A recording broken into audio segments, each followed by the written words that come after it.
Ayan, papasok na ngayon si Thirdy sa school. First day of school na nga ni Thirdy ngayon. At ayan, nagluto lang kami ng kanyang baon na fries. Ito lang din kasi yung snack na medyo nagugustuhan niya at saka hindi rin ito makalat. Gusto rin naman niya ng mga biscuit, kaso nga lang baka magkalat nga rin siya doon. At syempre, bago pumasok sa school, sabi ko nga sa kanya, magpicture muna siya. At alam niyo ba na ang aga rin niyang nagising ngayong araw? Parang alam na niya na papasok nga siya sa school. Si Thirdy nga pala ay hindi pa nakakapagsalita ng diretso. Kinakausap nga namin siya lagi, kaso walang response. Pero nakakapagsalita naman siya kung gusto nga lang niya. May mga words naman din siyang binabanggit, pero kapag kinakausap namin siya ay hindi rin siya nakikipag-usap ng diretso. Hindi nga namin alam kung bakit kaya hindi pa siya nakakapagsalita ng diretso. Siguro dahil dito sa babad niya sa cellphone. Kasi nga umaga pa lang naghahanap na siya ng cellphone. At maghapon na nga yan. Kaso naisip namin na bawasan na rin yung screen time niya para makapaglaro naman din siya. At baka nga yun din yung rason kaya hindi pa siya diretsong nakakapagsalita. Kaya kung minsan, pag nagbabanggit siya ng mga words, ay talagang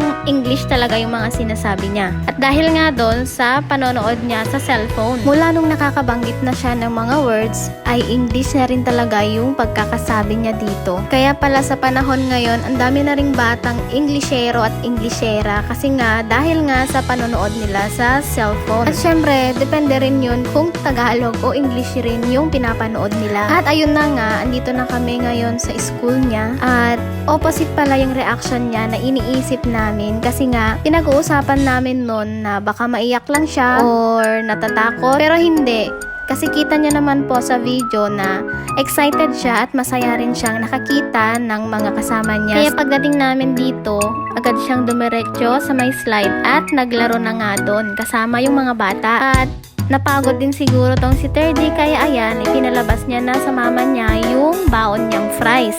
Imbes na mamayang snack time pa niya yan kakainin. Kaso nagutom nga kaya ayan, kinain na niya bago pa mag-start yung klase. At after niyang kumain, nakakita siya na ang lababo kaya pumunta siya rito at akala niya may tubig na lalabas pero wala nga. Kaya pinanasan na lang namin yung kamay niya. At saktong-sakto naman na pagkatapos niyang kumain, mag-i-start na rin sila ng kanilang klase. Tuwang-tuwa talaga kami ng ate ko kasi nga yung mga reaction niya baliktad talaga sa mga inaakala namin. At ayan, sa video na yan, pumupunta pa nga siya dyan sa harapan. Tinitignan niya yung mga shapes na andyan, yung mga nakikita niya dyan. First time kasi niyang makapasok sa isang classroom, kaya ganyan din siguro yung reaction niya. Hindi pa nag-start yung klase, pero nilalabas na niya yung mga crayons at papel niya. Bago pa kami pumunta dito, sinasabihan na namin siya na mag-behave lang. Pero ayan, kabaliktaran talaga kasi nga siya lang yung batang tayo ng tayo na nangingialam sa mga gamit. Sa classroom na to nga pala, pwedeng umupo yung mga parents dito sa likod para nakikita din nila yung mga anak nila. Ang ganda-ganda ng classroom at saka may aircon din siya. May sariling CR, may nap area kung may batang inaantok sa hapon, may mga bug area din para hindi makalat sa table ng mga bata. At eto na nga, mag-start na yung klase nila. What shape is that? What shape is that, baby? Baby, what shape is that? Very good. So it's like that. Good and safe. Baby gentle. Very good. Yes, and listen to mom.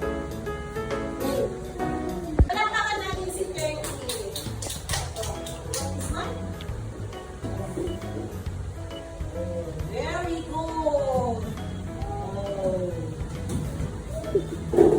Yes, very good. No. Oh. Oh, get my baby. Oh, very good. Oh, what's that?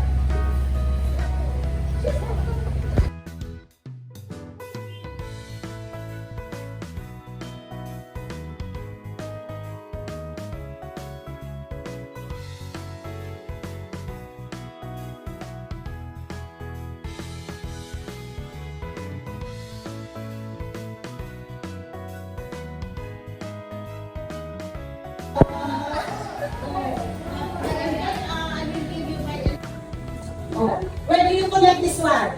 From our broken line. Where do you connect? Here. Yes, connect here. Very good! Oh, sit down na. Oh, you want to start? Ikaw mag-start again? Pansero na kami. O, yung start mo na tayo. Okay, play na. Mamaya, Ito, sila ka na pwede ba? kaya, nalagyan na. Ilang start mo? Hindi ha? Yes? Okay, sit down here. Maganda papa mo, bali lang ako na 70 years old na ba? Saan natin ito ang today? Not you, we have. Oh, saan natin ito ang Agaw, external ka pero di.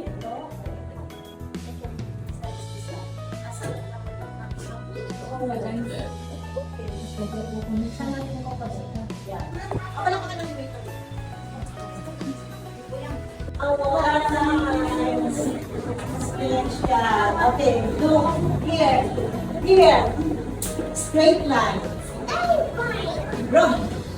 broken line, curved line, zigzag line, triangle, home. Very good. Palakpakan natin. Go back to the scene. Okay. Ako na bit.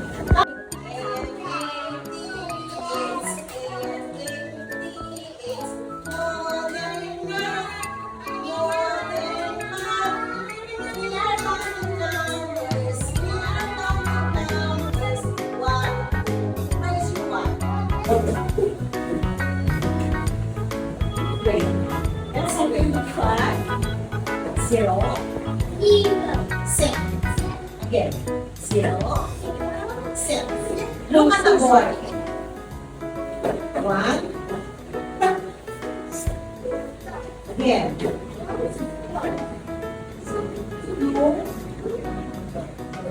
Again.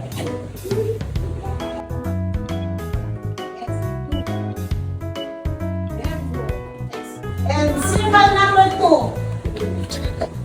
30, go to the board. Bilang nag-midlist. 30, go to the board. Point number 2. Number 2, and symbol number 2. Very good. Oh, yes. Enough. Mama,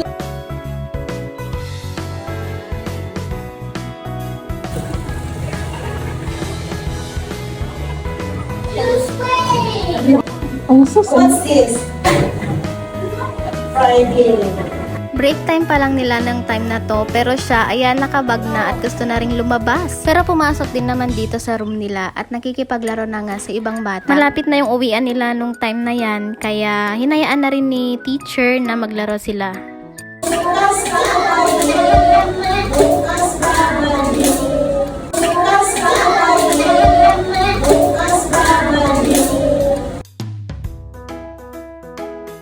Ito, at naka-receive din siya ng 6 stars. Very good, Terence. Ba't parang pagod na yung mukha mo dyan, 30? At habang nag-aantay din yung isang bata ng sundo niya, ayan, nakikipagkulitan din siya kay Terence. Kaya sabi ko, tayo lang sila dyan at pipicturan ko silang dalawa. At nalaman ko din na apo nga pala ng pamangkin ng tatay ko itong cute na batang to. Pero si 30, ewan ko, parang pagod na talaga, uwing-uwi na yan. At bago pa kami sumakay, umiinom pa siya. At ito, at nag-aantay na rin kami ng sasakyang pauwi. Dito nga pala yung school ni 30. At ito na nga, nakasakay na kami. 7 to 9 minutes nga pala bago makauwi. At ayun na yung si 30 oh. Gusto nang ibaba agad yung bag. At ayun na rin si Lola na nakaabang sa kanya. Pagkapasok niya dito sa bahay, ayan, tinatanggal na niya yung mga sapatos niya.